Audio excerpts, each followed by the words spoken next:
Hello, everyone. Thank you for joining us today. My name is Essence Briscoe, and I am the Marketing Director for Rutherford Works. We are the Workforce Development Branch of the Rutherford County Chamber of Commerce. Our workforce team works with K-12 educators, our local colleges, the 4-year, 2-year, and technical colleges, and local employers on ways to connect job seekers with hiring employers and prepare students to enter the workforce. I'm here with our friends from WGU, Western Governors University, and Abigail Stanley, lead nurse recruiter from HCA Healthcare in Nashville. Abigail has over 15 years of experience in the HR and talent acquisition arena, and she is a pleasure to work with. She has some great information for the attendees of today's session. And before I turn it over to her, I want to run a bit of housekeeping by you guys. We truly want this to be an interactive session, so please place any questions that you have in the chat box. Abigail is going to have some prompts during the session. She wants to learn more about everyone in attendance today, so feel free to answer those questions in the chat box area as well. After the webinar, you're going to receive an email for our upcoming employer showcases. We have over 20 employers who want to meet you, and this will give you an opportunity to put the tips and tricks you learned in today's session to good use. You'll be able to meet face-to-face virtually with hiring employers and talk about their positions. You'll also learn about the jobs, how to apply, the company culture. And when you attend those sessions, you'll be entered to win a $50 Amazon gift card. So after today's session, check your email. You will receive an email to sign up for the upcoming showcases, and the link will also include a survey so you can tell us how we've done today and give us any feedback on how to make our presentations better. With all those things said, I am going to turn it over to Abigail Stanley. Well, thank you, Essence. I appreciate that warm introduction. I want to welcome all of you today to this session and hope that you gain some good nuggets that you can use as you are, searching for your next opportunity and as leading up to the interview process. So let's go ahead and get started. So as Essence mentioned, I am with HCA TriStar Health, and today our session is really going to talk about how to master your interview prep. You applied for the job, you got your resume together, you no doubt probably applied online for the position. The recruiters contacted you to schedule you for an interview. Now what? What's the next step? So we're going to talk about that today. I'm going to hopefully share some good tidbits with you regarding that. But before we do, I just want to tell you a little bit about our organization. For those of you who may or may not be familiar with HCA, we are one of the nation's largest healthcare organizations. And I always like to start with the motto of HCA, the mission statement. And again, that is above all else, we are committed to the care and improvement of human life. And that really calls all of us who work for the organization. I'm not a nurse or a clinician, but I still find that we're finding the best people to do the job on a daily basis. We're a large organization, as you can see from the map. We have 185 hospitals in 21 different states, as well as the UK. We have won numerous awards. We're one of the world's most ethical companies, as well as being noted as a military-friendly and military spouse-friendly employer. Here in the Nashville market, we have over 20 hospitals. The closest one here in Rutherford County is our Stonecrest Medical Center in Smyrna. So we have lots of patient interactions and encounters every year, but I wanted to just kind of give you a snapshot of what the division looks like as well. So kind of switching gears from the organization standpoint, like I said, like I teed it up, you have been offered the position, you've been offered an opportunity to interview for the position. Now, what is the next step? And there's really a lot that can go into this process. in order to make you successful during the interview. Just as a way to get some feedback from you, if you would chat in, what type of opportunities are you looking for, just so I can have those in mind as we're dialoguing this morning. If you'll just chat in, are you looking for, healthcare? Are you looking for manufacturing opportunities? What is your ideal position? Or a position maybe that you've applied for recently, and maybe you have an interview actually scheduled later this week or this month. I'd love to hear from some of you if there's some positions that you really have an interview coming up for, so maybe I can tailor some of my information to be more useful for you. So as you're chatting in those, I'm going to monitor my chat box to see if I get any responses there. But just in general, as you are looking for how to get ready for your interview, there are 3 P's that will lead you to interview success. 3 P's. What are they? Well, the first P I would say is prepare. Prepare. You have to get ready for the interview. And we'll talk more about what that involves. Then the second one is to practice. I know for those of you who may be seasoned professionals, you may not feel like that's something that you need to do, but we're going to share with you today some ways you can do that.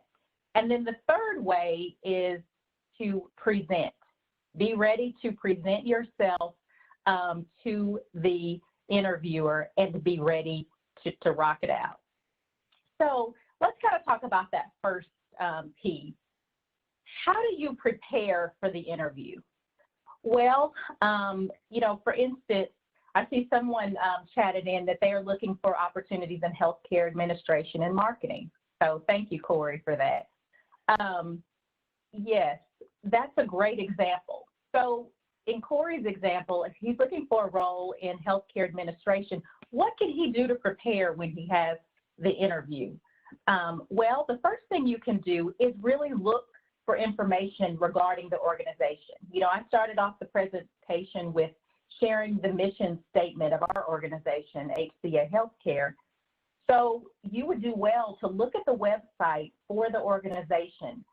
Look up, what is their mission statement? Does my personal mission statement align with that organization's mission statement? And then think of a way to kind of tie in that mission statement into the interview as you're interviewing. The other thing you may want to look at is think about previous job experience you might have had that would be relevant. So if you're looking for a healthcare role, perhaps you work for another healthcare organization in another form. Think about those experiences that you had at those previous roles and how that would align with what they're looking for. The other piece of preparation that I would really encourage you to do is to look at the job description again for the position you applied for. And this is where that preparation will come into play, because you'll be able to review the job description and then see where your experiences may align with what they're looking for. It'll also show them that you did some preparation prior to the interview. So if you see kind of key phrases in the job description of things that they're really looking for, and as you're preparing, you're able to think about your previous experiences and then tie that all together. So looking at the job description, looking at information regarding the organization, their mission statement, and then, anecdotally, do you know anyone else who works at that organization? If you do, talk to them. Ask them some questions. What do you like about working there? And they may be able to give you some keen insight into that organization, what they're looking for, a little history on the organization. And that's really going to help you feel more confident as you approach the interview, because you're going to feel better prepared for the interview by having these pieces of the information already in place and up front. So that's kind of the P in prepare. The second P is practice. So, as I mentioned, you may feel like, oh, well, how do you practice for an interview? I don't know what they're going to ask me. I have no idea, what questions they're going to ask me. But there's lots of information, again, that you can gather prior to the interview. And then once you have thought about those experiences, you've done some research on the organization, then you really want to practice how you're going to answer those questions, what things you're going to use in order to do that. So let's take a look at, in our organization, and many organizations today use what we call behavioral-based interview questions. What are behavioral-based interview questions? Well, those are questions that really are designed to see how you would handle a situation or how you might have handled a similar situation in the past. So, you may hear those questions such as, tell me about a time that you did this, or how did you handle this situation? When you're really looking to answer these questions and kind of prepare for them, you want to think about, there's a good kind of acronym that you can think of, and that's STAR, S-T-A-R. And the S is situation. Answer, what was the situation involved? The T is the task. What task was involved? The A is the action. What action did you take? And R is result. What was the result? So you want to make sure that when you're practicing for your interview, that you're giving the full scope of the example. So for instance, if, they said, tell me about a time that maybe you had a customer who was not pleased with something, how did you handle that situation? Well, you'd want to give them what the situation was. Then you'd want to talk about the task or what your role in that situation was, the action that you took to resolve that, and then what was the result? What was that outcome? So when you are able to answer the questions in this format, you'll really be able to give them a complete picture of how you handle that situation and what you would do differently. Sometimes I get asked the question, well, what if I don't have a good example for what they're asking me? I would just say, rather than evade the question, acknowledge it. Acknowledge it. And then maybe think of something that would closely align with what they're asking you, or really think about what they are trying to get at with that particular question. You may not have that exact example, but is there something closely related to that you could answer? The other thing that I would really encourage you to do is to really consider why you want to do that particular job. A lot of our hiring managers within healthcare, they really want to know, why do you want to be a nurse? What's your story? What reason do you want to do? And that would apply to any other profession as well. For some people, maybe they had a family member in the profession. Maybe they had an incident in their own lives. We hear a lot of stories where, maybe someone was impacted by something, or there was someone who came to your family's aid, and you're able to kind of define your why behind why you want this opportunity. What that really is designed to do is employers want to know that you're going to be invested in the organization, and they want to know the why behind that. So if you have a story or something, that really ties you to whatever profession that you're interviewing for, really be free to share that story. And that can be one of your practice questions that you answer as well. Be genuine and just be, ready to give those honest answers as well.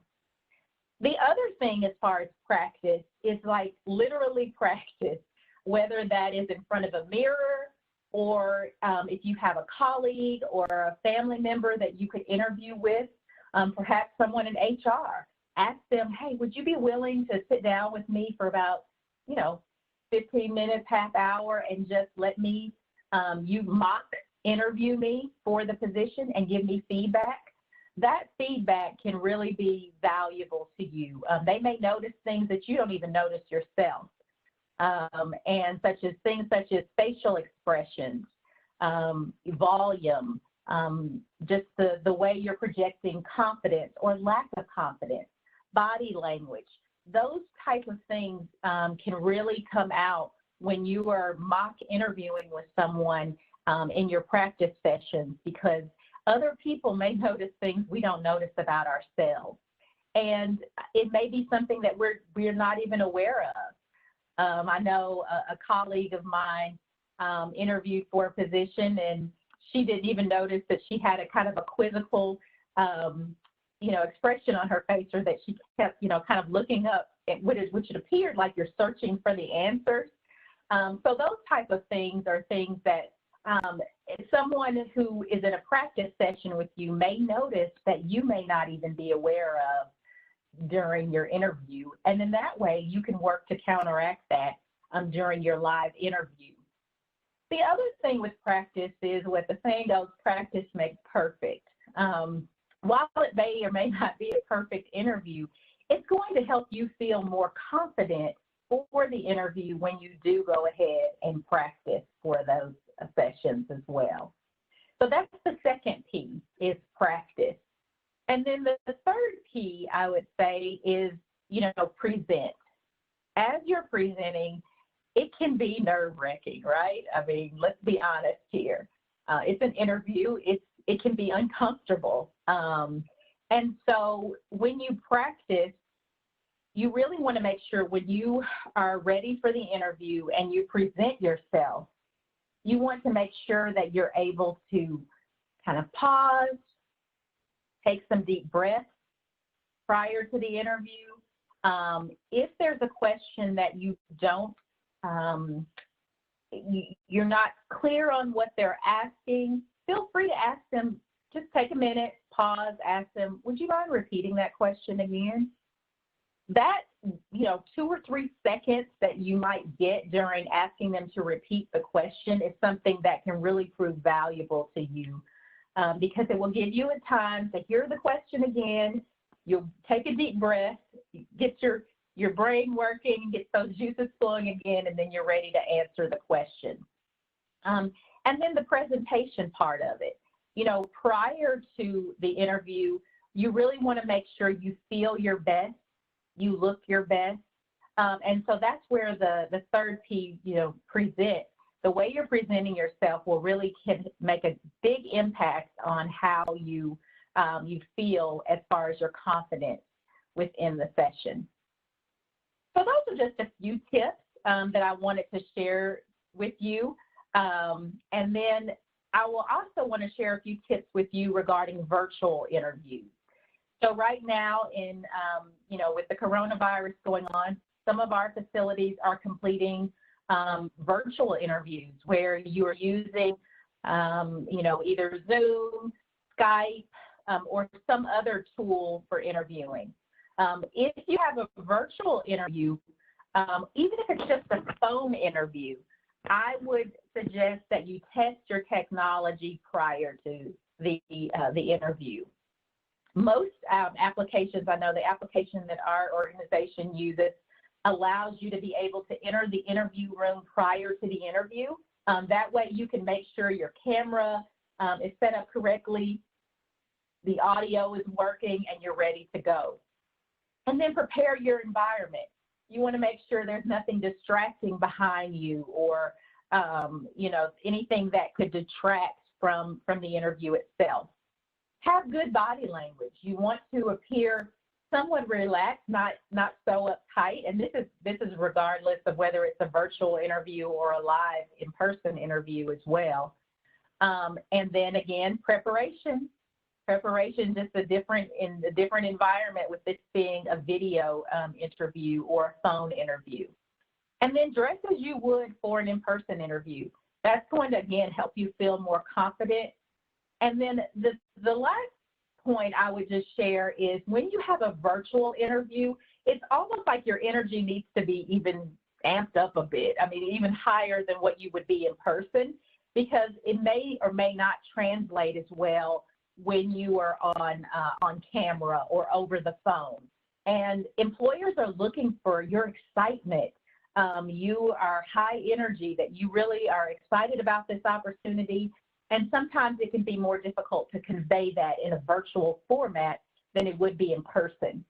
So these are some additional tips that you really will want to consider as you are preparing for a virtual interview versus a live in-person interview.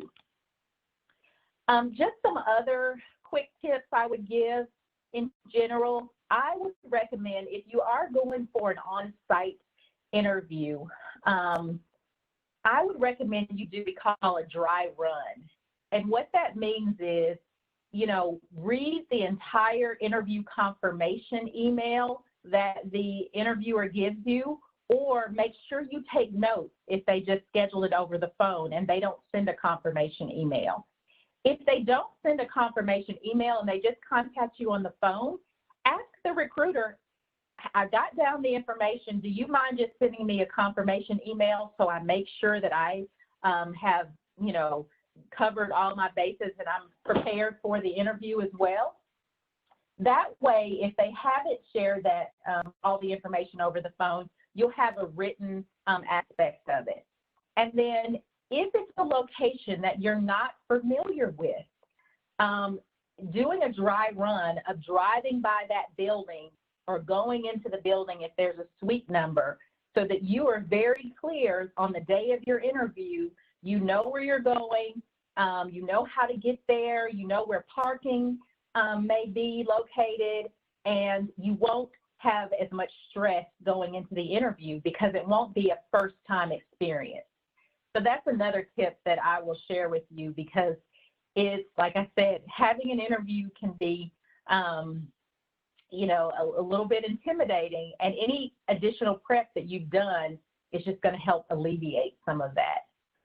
And then pick out your outfit, you know, have everything ready to go the day of, and have all of those things, you know, really prepared ahead of time, and that's going to reduce the stress of the interview and help you make it a success. Abigail, we had one question come through from Beth. She would like to know is there a mistake that you consistently see? What is the biggest mistake candidates make in an interview? Thank you, Essence. So, good question. So what mistake do I see candidates make? I wouldn't say a mistake. I think sometimes those behavioral-based interview questions, if you really haven't taken some time to think about your work experience, those can be difficult sometimes. So I see candidates maybe not answer the question that they're asked, or they start talking about something completely different. Again, that's where, if you're not really sure of what they're asking you, ask them to repeat the question. And often, if they repeat the question, then they may even give you some additional information. They may not only repeat the question, but they may say, you know, what we're asking you is, they may give further explanation. And then answer the question, you know, that they're asking is one of the things that I see often.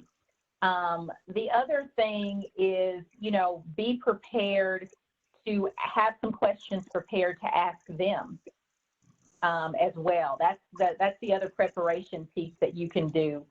Sometimes I've seen a lot of candidates that get declined because, well, we went through the interview, they interviewed okay, but they didn't have any questions for me at the end.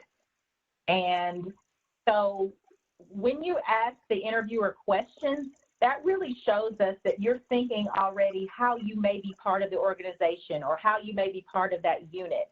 And so those are two other things that I would say. Have the questions prepared, and then also answer the question that you're asked. I love that answer. When you said that, that made me think about possibly like elevator pitches as part of preparation. Do you think that those can kind of help people get an understanding or recall their work experience to help better prepare them for an interview? Absolutely. Absolutely. Yeah. Any of those examples of things like maybe when you took the initiative to interact with someone, or you took the initiative to ask something, or you took on additional responsibilities.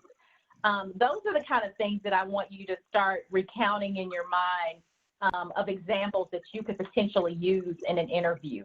Maybe it was an instance where, someone was out on leave, or there was another opportunity, you were short-staffed, and you went to your boss and you said, hey, I know we're short-staffed. I see this needs to be done. Could I help with that? Sure. Employers love to see people who take the initiative. So definitely those elevator pitches, those are things that you can definitely use, and that gets you used to talking about that. Some of us by nature are not, I won't say that you don't want to brag, but I think sometimes that's what it comes down to.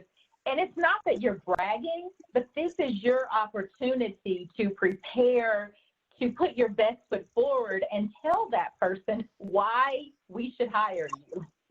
So definitely make use of that opportunity to tell the employer, you want me because of this, this, and this. And so this is your opportunity to brag on what a great employee you would be. And if anyone has any additional questions, please feel free to put them in the Q&A. We have another question.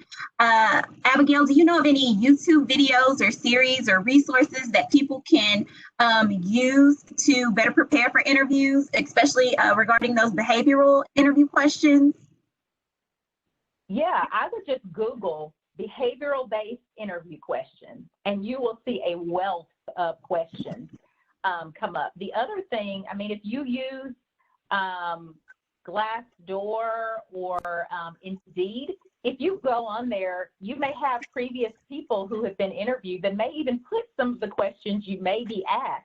If you do a search for that organization or that company you're interviewing with, sometimes, if they had an interview, they may put one or two of the questions you may be asked.